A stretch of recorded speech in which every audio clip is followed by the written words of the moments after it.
would, turn to Jeremiah chapter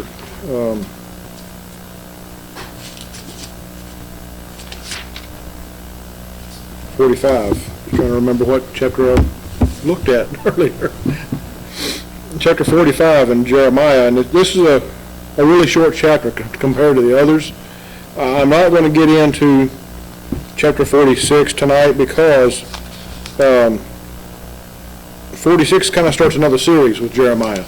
It talks about prophecy about Egypt. Chapter 47 is prophecy about the Philistines. Chapter 48 is prophecy about Moab. And if I can get my 49 is part of 49 is prophecy against Ammon, and then the prophecy of Edom, prophecy of Kedar, prophecy of Elam, and then 50 is prophecy against Babylon. And so he goes through the next several chapters, go through and tell prophecies of these people who were enemies, these nations who were enemies of Israel. So I don't want to get into that tonight because that may be we'll see how it goes, but that may be a study that we get bogged down into a little bit. We're getting real close to the end of the book. There's 52 chapters. So after we get through with those prophecy chapters, or prophecies for those nations, we're almost done. So we'll start that next time. But tonight, if you remember this man Baruch, who has been with Jeremiah for some time, off and on, well, let's see. If you go back to, I believe it's chapter 32,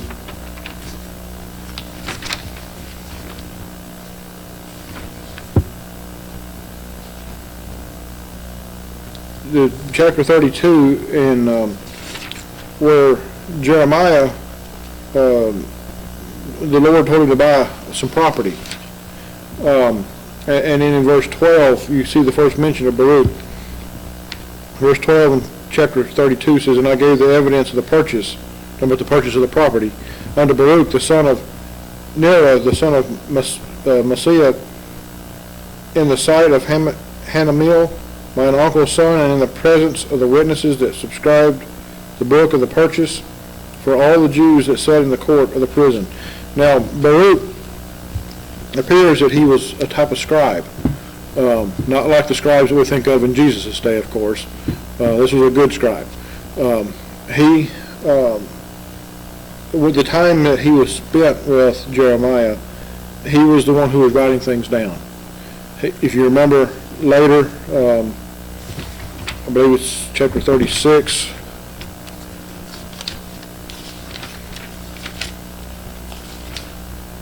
when Jeremiah is in one of the times that he's held captive in prison by the king,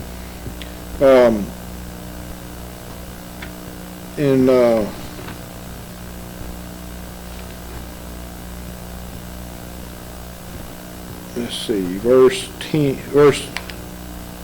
4. "Then Jeremiah called Baruch the son of Neriah, and Baruch wrote from the mouth of Jeremiah all the words of the Lord, which he had spoken unto him upon a roll of a book." So remember the book that Jeremiah wrote, we talked about. Baruch was the one who penned it, if you will. He was the one that wrote it down. Jeremiah spoke it, and Baruch wrote it down for him.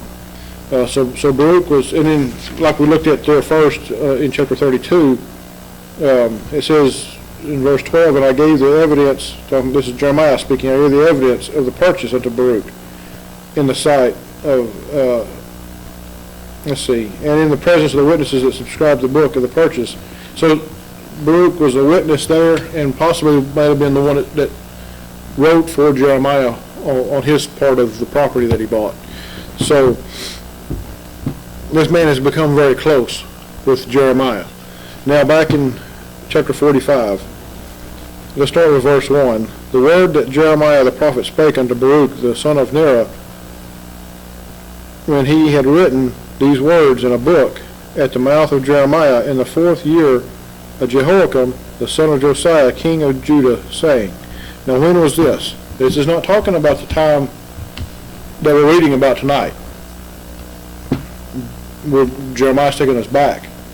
So if you go back, and we already looked there, but in chapter 36, and verse 4,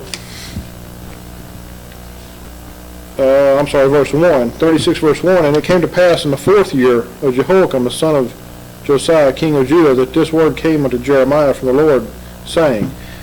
So the Lord came to Jeremiah in the 4th year of the reign of Jehoiakim, who was king of Judah at that time, and that's when the Lord had him write the book that Baruch wrote down for him, penned for him. So if you go back to chapter 45, this is just a looking back on that time period. So he says, and when he had written these words in a book at the mouth of Jeremiah in the 4th year of Jehoiakim the son of Josiah king of Judah. So remember they're in Egypt, or have been in Egypt, with that remnant of Israel or of Judah that had escaped. They fled the Chaldeans because they feared the Chaldeans. God had told them not to, told them to stay in Judah and befriend the Chaldeans, and God would bless them. They didn't do that. They chose to follow their own way and went to Egypt, and God brought chastisement upon them.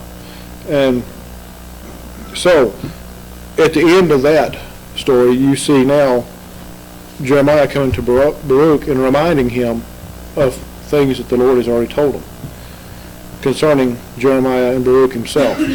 Remember that from what we could tell in the rest of that story with Egypt, in their travels to Egypt, Jeremiah and Baruch were not really taken captive, but they were just kind of mixed in with the group in the beginning, and were taken with them because they had nowhere else to go. They stayed with those people, and Jeremiah's hope was that through him the Lord would change those people, would cause them to want to go back to Judah or to stay in Judah, and they didn't. And so they took Jeremiah and Baruch with them. Now, verse 2, Thus saith the Lord, the God of Israel, unto thee, O Baruch, thou didst say, Woe is me now, for the Lord hath added grief to my sorrow. I fainted in my sighing, and I find no rest. What's he talking about? Well, think about the circumstance that they're in. They've witnessed, I can't remember if they've already witnessed or are about to witness the persecution and not the persecution, but the chastisement of God upon this remnant of Israel that are in Egypt. And so Baruch is grieved over that. Their people, it's their people. They're about to be killed. A bunch of them are about to be killed. There's only going to be a very small remnant, if you remember, from our study in the last chapter, that was going to leave and go back to Israel. But Baruch, he says, Woe is me now, for the Lord hath added grief to my sorrow. So what does he mean by added grief to his sorrow? Well, their sorrow, him and Jeremiah both, remember they lamented greatly over what happened to Israel. And I say Israel, but I guess more specifically Judah and Jerusalem. They, remember, and maybe sometime we'll go and study Lamentations. Jeremiah grieved greatly over what happened in Jerusalem and Judah, and it's written there in the book of Lamentations. And Baruch says, I fainted in my sighing, he was so grieved he fainted. And I find no rest. He couldn't rest. He was so grieved with sorrow, so deep in sorrow because of what had happened to him. And they didn't know what was going to happen to them individually. They saw what happened to the nation. They saw what God did to them. Remember, he killed a bunch of them and had a bunch of them taken off in captivity. And then now this remnant that they thought they could trust, when it goes against God too, and they're all, or most of them are killed except for a small group of them. And so yeah, it's they've gone through a pretty catastrophic event, or several catastrophic events in just a very short time. Now verse 4, thus shalt thou say unto him, the Lord saith thus. Now this is the Lord speaking to Jeremiah and telling Jeremiah what to say to Baruch. Thus shalt thou say unto him, the Lord saith thus, behold, that which I have built will I break down, and that which I have planted I will pluck up, even this whole land. And seekest thou great things for thyself? Seek them not, for behold, I will bring evil upon all flesh, saith the Lord, but thy life will I give unto thee for a prey in all places whither thou goest. We've heard this before. God, and of course, God has spoken these things before to Jeremiah. Verse 4, he says, behold, that which I have built will I break down. He's talking about Jerusalem. He's talking about Israel, the nation of Israel, and specifically the capital city of Jerusalem. I will break down, and that which I have planted I will pluck up. He's talking about the people. He planted the people in that land. That was the promised land, remember? He planted that people in the land, and then he plucked them up and took them away captive. And he says, even this whole land. And it wasn't just the northern kingdom, remember? It was also the southern kingdom. Remember in our study in Kings, or of the Kings in Sunday school, the split kingdom. Israel never had a king who was, the northern kingdom of Israel, never had a king that was of the true bloodline. The southern kingdom did, but not the northern kingdom. So the southern kingdom, of course, thought they were the good guys. That's how they looked at it. They were the ones, they had the right king, they had the temple, they had Jerusalem. They thought they were it, and could have been, but they didn't follow the Lord. If they had followed the Lord, they had everything there that the Lord required, but they couldn't follow the Lord. They followed false gods. And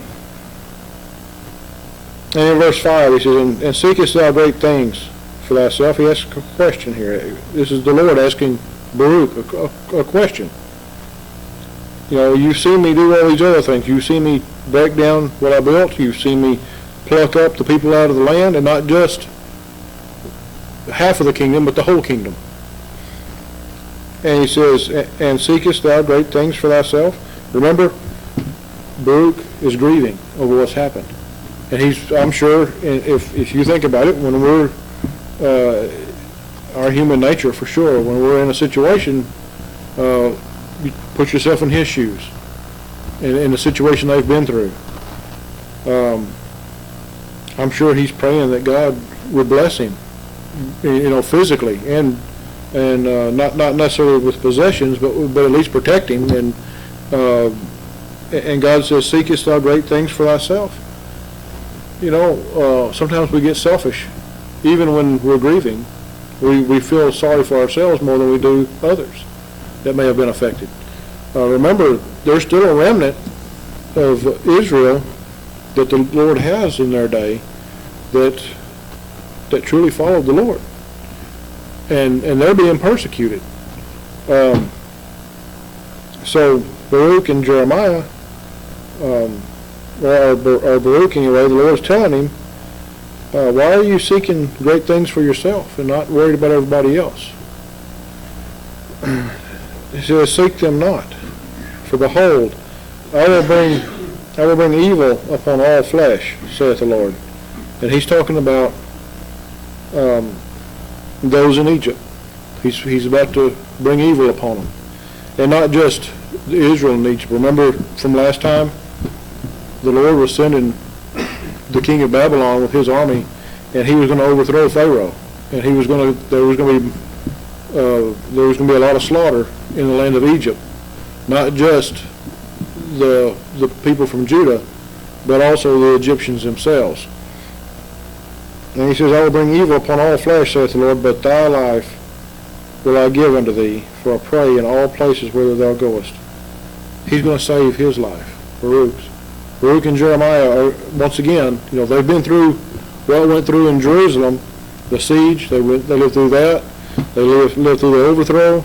They weren't sent with the rest of the captives to Babylon. They got to stay in Judah, at least until they met up with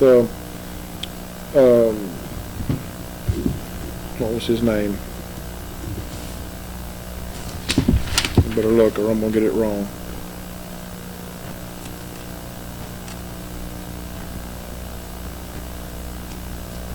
What was the man's name that defeated Ishmael?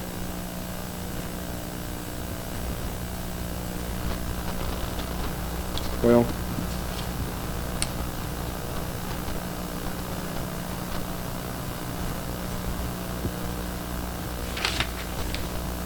Johanan.